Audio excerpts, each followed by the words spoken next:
आज की वीडियो में हम डिस्कस करेंगे कि सीपीआर क्या होता है, कार्डियक अरेस्ट क्या होता है और सीपीआर क्यों और कब करना चाहिए और किस तरह करना चाहिए।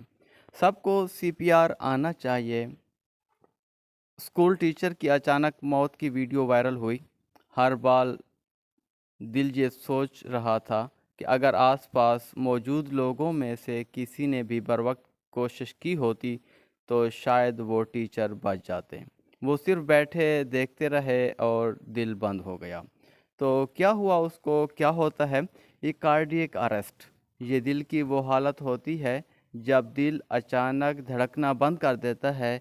इंसान बज़ाहिर मुर्दा लगता है। अगर सीपीआर शुरू कर दी जाए तो उसकी सांस वापस आ सकती है। सीपीआर, कार्डियो पल्मोनरी रिससिटेशन, क्या होती है? ये एक हंगामी तिबी अमल है जो ऐसे शख्स पर किया जाता है जिसका दिल धड़कना बंद हो जाए, जो बेहोश हो जाए, जिसकी सांसें रुक चुकी हों। और ये सीपीआर कैसे किया जाता है? नंबर एक, शख्स को जिसकी सांस बंद हो गई है उसको सीधा लेटाएं। पहले 30 बार सीने पर ज़ोर से दबाते जाएं, जिसको क्या कहते हैं, चेस्ट कंप्रेशन कहते हैं।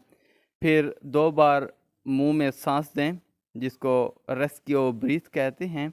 ये अमल बार बार दोहराते रहें जब तक तिब्बी मदद ना पहुंचे। याद रखें कि सीपीआर करने वाला शख्स डॉक्टर नहीं होता, लेकिन फौरी रद्द अमल एक आम इंसान को भी हीरो बना देता है। सीपीआर किसी की आखिरी सांस को नई ज़िंदगी में बदल सकता है। अपील ये है कि आप ख़ुद भी सीखें, औरों को भी सिखाएं और बच्चों को भी सिखाएं।